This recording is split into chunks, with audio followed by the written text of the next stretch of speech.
नमस्कार, live India में आपका स्वागत है। मैं अनिल सम्राट। आप नेता मनीष सिसोदिया ने कहा है कि हमारी बहुमत की सरकार दिल्ली में बनेगी और छप्पर फाड़कर सीटें आएंगी। देखिए, एक बहुत कंफर्टेबल बहुमत की सरकार बनेगी। मैं बता रहा हूं आपको, और कंफर्टेबल बहुमत की जो सरकार है, जब जनता आपको ये फील देने लगती है कि कंफर्टेबल बहुमत की सरकार आपको दे रहे हैं, तो फिर वो सीटों पे छप्पर फाड़ के देती है। तो छप्पर फाड़ के सीटें आएंगी, कितनी आएंगी वो और थोड़ा क्लोजर टू इलेक्शन और स्पष्ट होने लगेगा। एक अच्छी सरकार बन रही है। 2 सीट इधर उधर होने से कोई बेटर होता हो तो पता नहीं, पर हो सकता है 2 सीट ज्यादा ही आ जाए, हो सकता है 2 कम आ जाए, पर सरकार तो बहुत कंफर्टेबल बन रही है। देखिए, केजरीवाल जी की मैं तो खुद उनको बहुत अप्रिशिएट करता हूँ और फॉलो करता हूँ एज ए लीडर। मुझे बड़ी अच्छी बात यही लगती है कि वो जो प्रॉमिस करते हैं ना, वो कभी किसी मामले को ये नहीं कहते कि नहीं ये तो जुमला था। उन्होंने ये नहीं कहा कि जैसे अमित शाह जी ने कह दिया था आके कि भाई ये 15 लाख का तो जुमला था, ऐसे ही बोल दिया था प्रधानमंत्री जी ने, देने थोड़ी ना होते हैं। तो केजरीवाल जी ने ये नहीं कहा कि मैंने जुमला मारा था।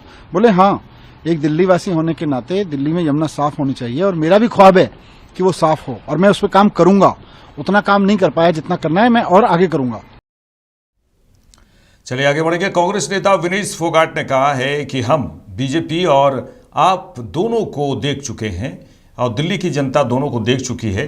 ये केवल एक दूसरे से झगड़ते हैं।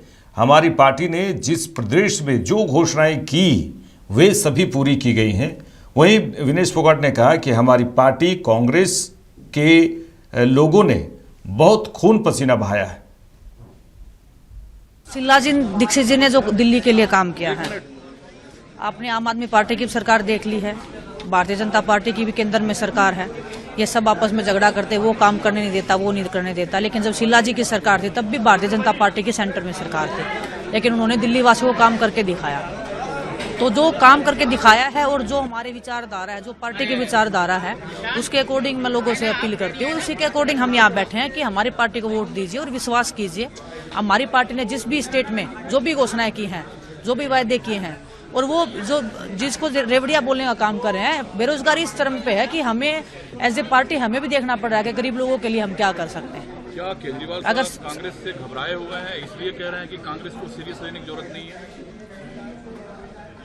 मान लीजिए, बिल्कुल मैं इस चीज को बिल्कुल एग्री कर जाती हूँ आपकी इस चीज को। आप हरियाणा से हैं, वो हरियाणा में भी कह रहे थे हम जीतने वाले हैं। हरियाणा में जीतने वाले, हरियाणा में जाके हरियाणा के बेटे बन जाते हैं, दिल्ली में आके दिल्ली के बेटे बन जाते हैं।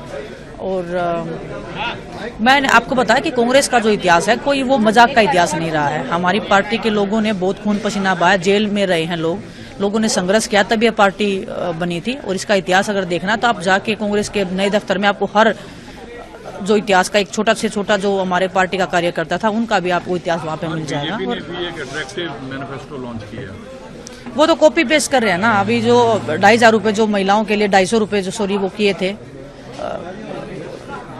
महिलाओं के लिए, वही कॉपी पेस्ट उन्होंने कर दिया।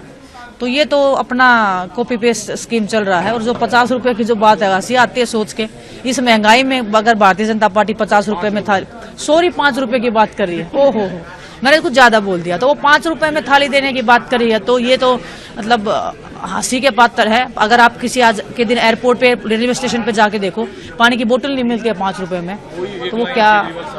एक लाइन कोई केजरीवाल साहब के लिए बहुत हो गए दिन अभी अभी बहुत हो गए उनके दिन। उन्होंने जो गंगा यमुना को जो साफ करने का वादा किया था कि मैं यमुना को ऐसे कर दूंगा, मोदी जी ने बोला था मैं गंगा मैया को साफ कर दूंगा। वोट के नाम पे तो बेटे बन जाते हैं गंगा मैया की, यमुना मैया के, लेकिन जब काम करने की बारी आती है तो वो गंगा मैया, यमुना मैया वो पुकारती रहती है, कोई वहां तक पहुंच नहीं पाता। अभिनेता सैफ अली खान पर हुए हमले पर अभिनेता सोनू सूद ने कहा कि यह बहुत दुखद है। सैफ अली खान ठीक हैं, जो बहुत अच्छी बात है। यह एक दुर्भाग्यपूर्ण घटना थी। मुंबई एक सुरक्षित जगह है। उन्होंने कहा है कि मुंबई एक सुरक्षित जगह है। इमारतों में सुरक्षा गार्डों को अधिक ध्यान देना चाहिए। देख रहे हैं इस पूरे हमले को। I think it's very very sad. Saif भाई अभी ठीक है, विच इज वेरी गुड, और बहुत कमाल के इंसान है। But I think unfortunate incident थी। But of course you know Mumbai से वेरी सेफ प्लेस, बहुत कमाल की सुरक्षा को कोई वहाँ पे दिक्कत नहीं है। बट ऐसे अनफॉर्चुनेट इंसिडेंट्स जो होते हैं, I think that keeps us on our toes कि हमें और ध्यान रखना चाहिए कि आगे ऐसे इंसिडेंट्स ना हो और बिल्डिंग्स में और थोड़ी सी सिक्योरिटी जो जितने गार्ड्स होते हैं आई थिंक उन्हें थोड़ा सा और ध्यान रखना जरूरी है।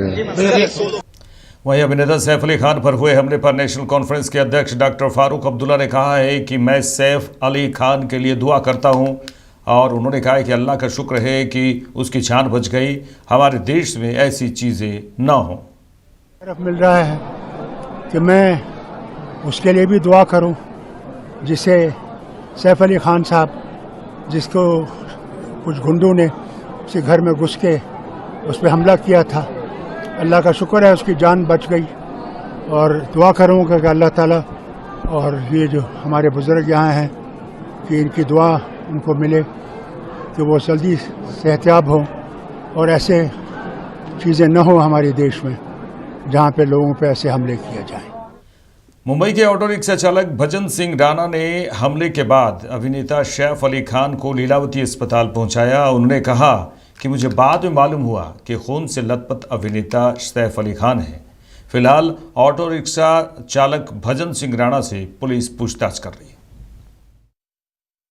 ये क्या वाकया हुआ सैफ अली खान के साथ वो बताइए। मेरा नाम है भजन सिंह राणा और जैसे कि मैं जा रहा हूँ नाइट में गाड़ी चला रहा हूँ, 2-3 बजे की बात है और सब गलियों में जाते हुए देख रहा हूँ तो एक लेडी हाथ दे रही है, उसको रिक्शा गेट से भी आवाज़ आ रही है, रिक्शा बहुत आवाज़ आ रही है और उसके बाद जैसे योजन मारता हूँ गाड़ी गेट पे लगाता हूँ तो एक शख्स निकलता है पूरा लगभग खोल से, उसके साथ 2-4 बंदे भी और भी रहते तो लेडीज भी रहते हैं, तो उसके बाद बैठाया जाता है, रिक्शे में बैठाया जाता है, फिर बोलता किधर छोड़ने का, थोड़ा लीलावती जाओगे या ओनली फैमिली जाओ, तो करने के बाद उसके बाद बोल रहे लीलावती, तो उसमें छोड़ता हूँ, मुश्किल से 4-5 मिनट लगता है उनको छोड़ने में, तो मैं डायरेक्ट उनको लीलावती लेके जाता हूँ, उनको छोड़ता हूँ, उसके बाद बोलते कि मैं सैफ अली खान हूँ, साथ को बुलाया जाता है, उनको पूछा जाता है, तो फिर उसके बाद बोलते कि मैं सैफ अली खान हूँ, ये सब तब मुझे पता चला कि ये सैफ अली खान है।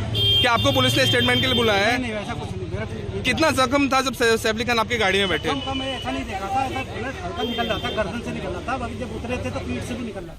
महाराष्ट्र के मुख्यमंत्री देवेंद्र फडणवीस ने सैफ अली खान पर हुए हमले पर कहा है कि इस मामले में पुलिस की तफ्तीश जारी है, पुलिस को कई सबूत भी मिले हैं, पुलिस जल्द ही इस केस को सुलझाएगी।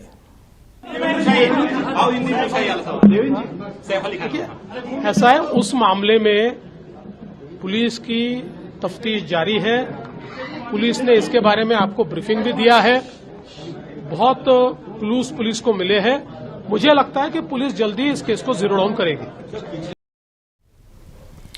महाराष्ट्र के मुख्यमंत्री देवेंद्र फडणवीस ने दिल्ली चुनाव पर कहा है कि दिल्ली की जनता का अरविंद केजरीवाल पर से विश्वास उठ चुका है और अब वहां की जनता प्रधानमंत्री नरेंद्र मोदी के नेतृत्व में बीजेपी की सरकार लाना चाहती है।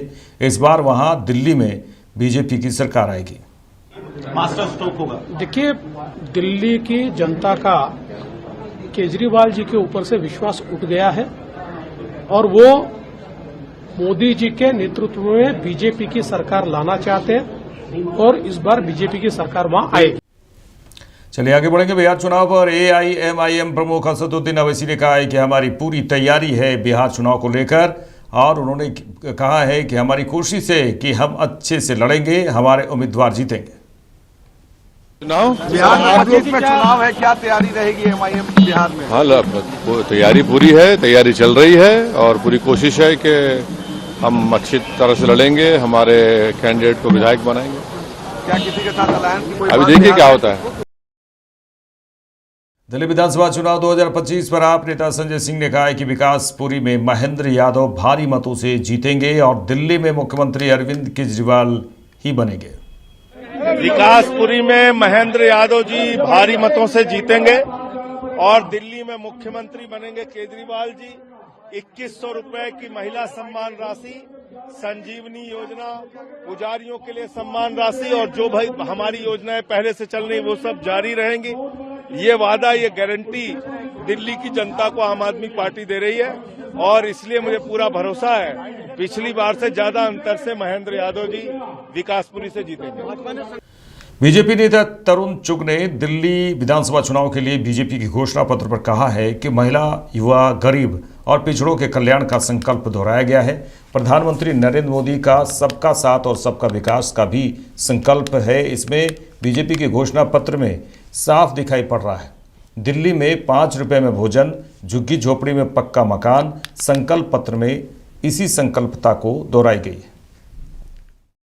महिला, युवा और गरीब पिछड़ा के कल्याण का संकल्प दोहराया गया है और इसमें स्पष्ट दिख रहा है कि प्रधानमंत्री का मंत्र सबका साथ, सबका विकास, गरीब, महिला, युवा, किसान के कल्याण के लिए भारतीय जनता पार्टी निरंतर काम कर रही है। महिला समृद्धि के लिए प्रति महीना 25 रुपया, गरीब बहनों को होली व दीपावली पर 2 सिलेंडर फ्री और हर महिला को गैस सिलेंडर पर 500 रुपया सब्सिडी, गर्भवती महिलाओं को 21,000 रुपये और किड्स, 70 वर्ष की आयु के अधिक नागरिकों को 10 लाख रुपए का बीमा कवर, 60 से 70 साल के लोगों के लिए पेंशन में बढ़ोतरी, पेंशन में 500 रुपये की बढ़ोतरी, 70 साल के अधिक उम्र के लोगों के लिए, दिव्यांग के लिए, विधवाओं के लिए, महिलाओं के लिए 2500 से बजाय अब 3,000 रुपया पेंशन मिलेगी।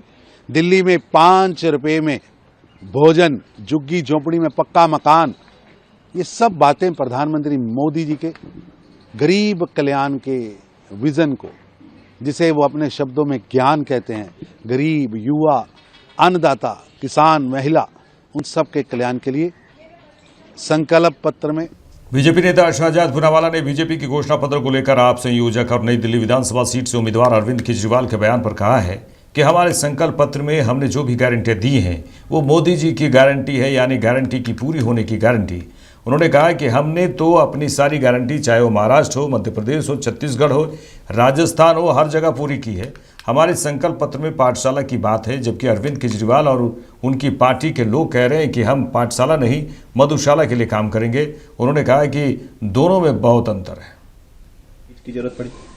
देखिए, हमारे संकल्प पत्र में महिलाओं के सम्मान के लिए, बुजुर्गों के व्यवस्था के लिए, बुजुर्गों की सेहत के लिए जो हमने गारंटियां दी है, ये मोदी जी की गारंटी है, मतलब पूरी होने की गारंटी।